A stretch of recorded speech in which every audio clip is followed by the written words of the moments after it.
A franquia Pânico tá de volta com seu 7º filme em uma continuação que já nasceu em volta de polêmicas. Embora isso não seja um problema pra saga, já que em seus quase 30 anos de história, a série de filmes passou por diversos altos e baixos. Desde briga nos bastidores e mudanças no próprio gênero slasher que ela ajudou a revolucionar, até um hiato que quase destruiu a franquia. Mas há um acontecimento específico nesses 30 anos que acabou passando batido pra muita gente. Uma série de TV com 3 temporadas que foi completamente esquecida. A franquia, que nasceu como um conceito metalinguístico do gênero slasher, foi ao longo do tempo sendo transformada até desenvolver uma estrutura própria que se repete na maioria dos filmes. Quem assiste aos filmes de Pânico sabe muito bem o que vai encontrar. Uma abertura que já te prende desde o início com uma morte memorável, uma trama que busca descobrir o real culpado, enquanto o assassino faz diversas vítimas durante o caminho, com uma resolução que às vezes surpreende, outras não. Mas o que é certo é que quem acompanha a franquia Pânico adora essa estrutura, inclusive eu. E foi como um fã da saga que eu fiquei genuinamente surpreso quando eu descobri que Pânico tinha uma série de TV. Rapidamente eu fui maratonar e ficou claro uma coisa: a série é fruto totalmente do seu tempo. Seja pelas escolhas narrativas, seja pelo contexto histórico em que ela está inserida. Ela surgiu justamente em um momento em que a franquia perdia relevância, coincidindo com um boom de séries adolescentes na TV, com títulos como Gossip Girl, Pretty Little Lies e Teen Wolf.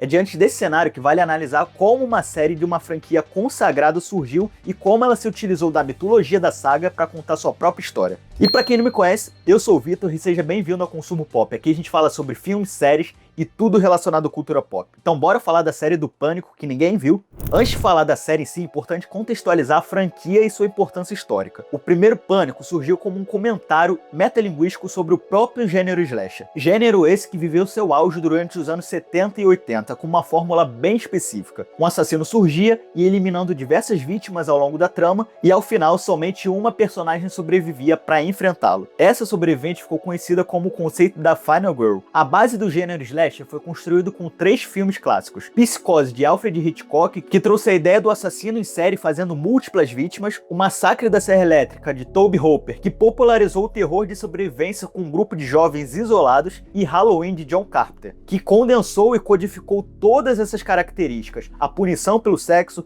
a figura monstruosa e sádica, a Final Girl inocente que ao longo do filme supera todos os desafios, tudo isso compilado numa fórmula que seria seguida até a exaustão ao longo dos anos 80, com filmes como Sexta-feira 13 e A Hora do Pesadelo. Com essa base, o gênero produziu obras incríveis, mas chegando aos anos 90, o cinema já estava saturado com a quantidade infinita de filmes slasher, muitos indo inclusive direto para videolocadoras. Afinal, o gênero slasher era um gênero barato de se produzir, o que gerou ao longo do tempo sequências e títulos de qualidade bastante duvidosa. É diante desse esgotamento que em 1996, Pânico é lançado, criado por Wes Craven, o mesmo por trás de A Hora do Pesadelo e, portanto, um conhecedor profundo do gênero, e pelo roteirista Kevin Williamson. O filme reunia as principais características do slasher e as tornou conscientes dentro da própria narrativa. Os personagens sabem as regras, discutem as regras e, ao mesmo tempo, as subvertem. Foi assim que surgiu um dos maiores clássicos do terror dos anos 90. Mas ao mesmo tempo que Pânico nasceu como um comentário metalinguístico, ele ficou refém de uma das características que mais criticava: as infinitas sequências.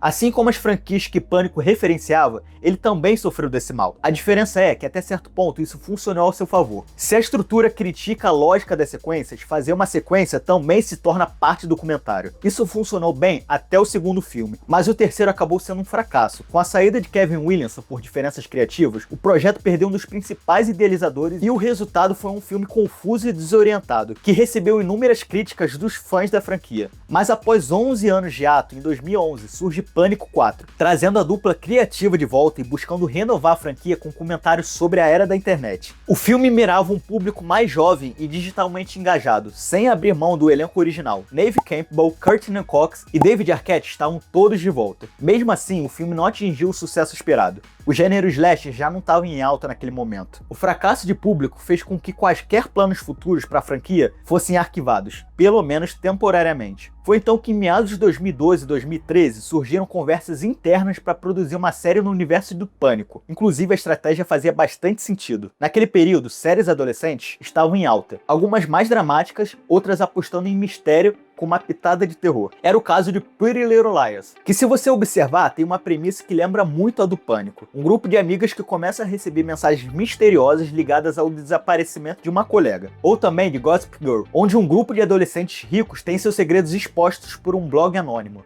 Todas essas séries indicavam um crescente interesse do público em séries teen, que investissem em mistério e suspense. Foi vendo todo esse engajamento que a MTV decidiu apostar numa série do Pânico. Decisão que fazia ainda mais sentido diante do sucesso de Teen Wolf, outra série adolescente do canal que estava em alta naquele momento. Havia também outro fator. As séries de maior sucesso naquele período bebiam diretamente do universo do Pânico. E agora a oportunidade era justamente a inversa. Produzir uma série que seguisse esses moldes com um apelo comercial de uma marca já consolidada. Era uma ideia bastante promissora no papel. Foi assim que em 30 de junho de 2015, Scream, a série, foi lançada. A série já nasceu de certa forma cercada de polêmicas. A mais evidente foi a substituição da famosa máscara de Ghostface por outra completamente diferente. Isso aconteceu por dois motivos. Um deles foi evitar o pagamento de direitos autorais pelo uso da máscara original. Tá duro, dorme, hein? E o outro foi uma escolha criativa de se distanciar dos filmes, apostando em uma história original com personagens novos e em uma mitologia própria. A trama se passa em Lakewood, uma pequena cidade com um passado sombrio. Anos atrás, um adolescente desfigurado e marginalizado se tornou um assassino após ser humilhado repetidamente, deixando um rastro de vítimas até o seu fim. No presente, uma nova onda de crimes começa a ocorrer, e Emma Duval, filha de uma mulher que tinha ligações diretas com esse passado, se vê no centro de tudo.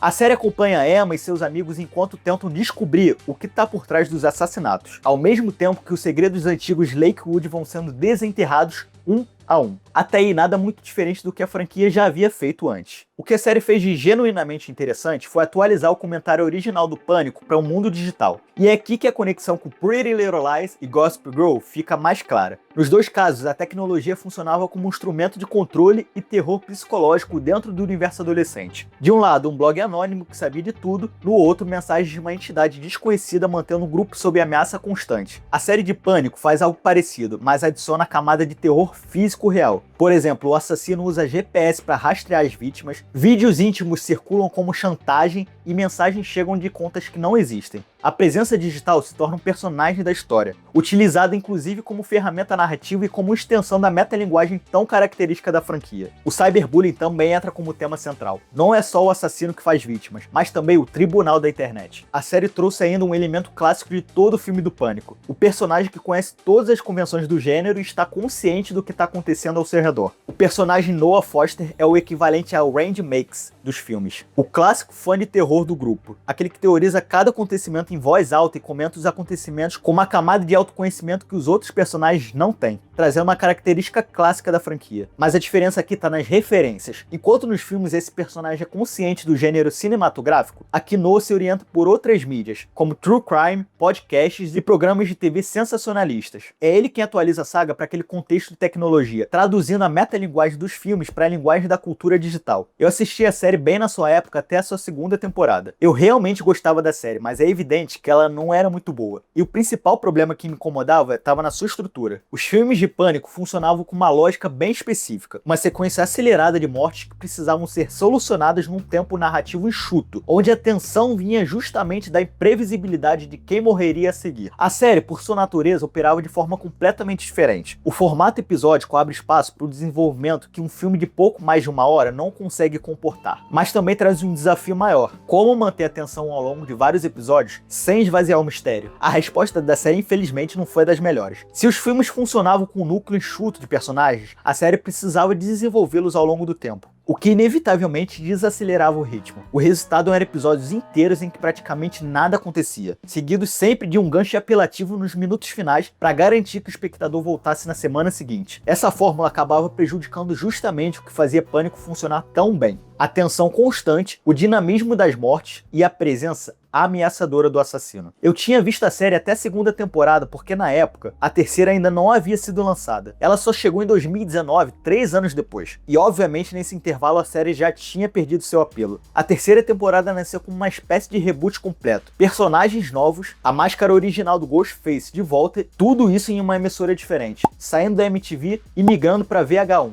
Essa mudança toda teve um motivo bem específico: um dos maiores escândalos de Hollywood. A Dimension Films, produtora detentora dos direitos da franquia e responsável pela série junto à MTV, era simplesmente a produtora dos irmãos Weinstein. Com o escândalo de assédio que veio à tona em 2017, a produtora foi completamente desmantelada e seus ativos foram vendidos, incluindo a franquia Pânico. A nova temporada surgiu então com um canal novo, uma equipe diferente e uma trama que buscava apagar tudo e começar do zero. O problema de tudo isso é que o time da série já havia passado há muito tempo. A segunda temporada já tinha perdido metade da audiência e a terceira levou anos para ficar pronta. Ou seja, o público já havia desistido, inclusive eu, a recepção crítica foi péssima e a série foi finalmente cancelada. Os rumos da franquia a partir daí vocês já sabem. Em 2022 tivemos um novo filme funcionando como um reboot / sequência, com um grupo novo de protagonistas ao mesmo tempo que trazia o elenco original. Mas aparentemente esse núcleo novo não durou muito, né? Já que metade saiu da franquia e o que sobrou foi o elenco original de sempre. Mas como eu amo esse universo de Pânico, com certeza eu vou ser trouxa e assistir um novo filme da franquia, Pânico 7. E sobre a série, eu vou ser sincero com vocês, vale a pena assistir. Principalmente se você topar uma série cheia de ganchos apelativos, com uma trama que enrola bastante e uma qualidade que não chega a ser ruim, mas tá longe de ser boa. Ou seja, uma série adolescente bem anos 2010. E convenhamos, isso por si só já vale a pena ver Scream,